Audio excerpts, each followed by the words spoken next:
Hello everyone, welcome to the channel, it's splotchybug, and in today's video we're going to go over the recent news we got for LEGO Star Wars The Skywalker Saga. And a little bit more depth on why I think the delay for the game could turn out to be the best decision that's been made so far for the game. But just before that guys, just quickly, if you like this kind of content and want more, go ahead and subscribe and turn on notifications for any time I make content like this or go live or just anything Star Wars and gaming related in general. And if you enjoyed today's video, a like would really mean a lot and just be super appreciated. But enough of all that, let's get straight into today's video. So, as of all you guys know, we recently got the news of LEGO Star Wars The Skywalker Saga getting a second delay. And while this is a lot of sad news for a lot of people who've already pre-ordered the game or were very excited to have the game release and launch in spring, I feel like there's a lot of positives that have come out of this, and I'm going to explain why in today's video, why a delay is actually a great option and a great decision by the team for the game's success in the future. So one of the first points I would like to speak about is they had initially said it would be a spring release and they went silent on us for a good while, and then came out and said the game was delayed and they needed more time. It looked like to me they were just trying to deliver the best game for the date without saying anything until the last moment, because they realised that they wanted us to still have the game in spring but they couldn't meet the date. But the great thing is that they had the confidence to delay the game for the second time, and they clearly realised that it was a mistake, but they had the best interest at mind for the game by recognising that they couldn't meet this release date and have the certain level of standard of game that they had promised us. So they released a post and started communicating with us, and they actually apologised for the short amount of communication and for not releasing the game for the set date. And you know, it's a really good sign for me that not only the developers, but the people above are driven to make the best game possible, and if it needs more time, then they recognise that and it shall have more time to be developed on. And for me, and for all of you guys watching, that should be a great sign for you guys that they don't just want to, you know, rush the game out for a quick cash grab, that they're willing to delay the game so they can work on it constantly to get the best version of the game out to the fans, no matter how long it takes. Maybe they shouldn't have released a trailer and stuff so early on, but I think they maybe would have tried to get it out for spring, and obviously they can't now. So releasing that statement, apologising, and taking the time to develop the game is a really good sign that not only the developers, like I said, but the people above are actually, you know, looks like very driven to deliver a very good LEGO Star Wars game for the fans.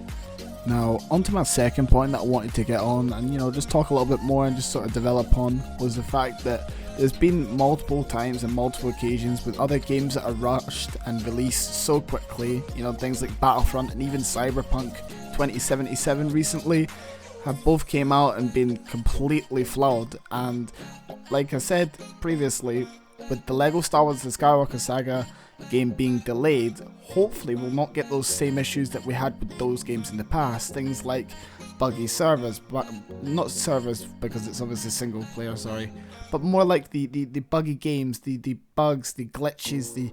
You don't want that in a LEGO game, right? You don't want anything, and you don't want a flawed system like Battlefront. Obviously it won't be like that because it's not a multiplayer game, but you get what I'm saying. Having a polished, clean version, the best version of the game when they can release it, in my opinion, is so much better for the game and just for the playing experience as well for you guys. Because if it was delivered in spring and it was unpolished and unfinished, I guarantee 100%, 90% of the fans in the community would not be happy with the game and then would have called for a delay after they had the game.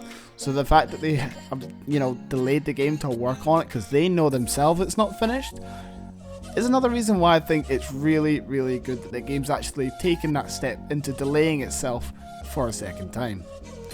Now, onto my last point guys for today in this video is the fact that now that we've had a bit of communication on the delay of the game, hopefully they can slowly start to update us. Not only the devs giving us little drops and hints and sneak peeks and stuff maybe, or little like one word line drops that give us a little sneak peek or a leak or a hint, but maybe they can find a community manager in time to start posting updates maybe throughout the summer if there's going to be a fall release, and hopefully maybe we can get some news on May 4th, which would actually be really nice for the fans, so we can start to get us amped up for the game that we are all very excited for. So hopefully, my last point is hopefully they can start to string together a consistent communication level basis for the fans.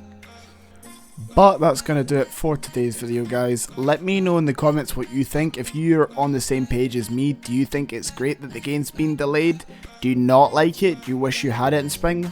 Get chatting in the comments and let me know. If you like today's video, as I said at the start, a like is very appreciated so that everyone else in the community can see this video and sort of just develop and talk about this topic in general, because it's quite interesting to actually talk about. And if you like the content and you want similar content, you know what to do. Subscribe, hit the notification bell, trying to help me guys to get to 2,000 subscribers. I think we're 150 subscribers off by the time I'm recording this, so it would be absolutely delightful if we could hit that mark very, very soon. But that's going to do it for me in today's video, and I will see you guys next time. Goodbye.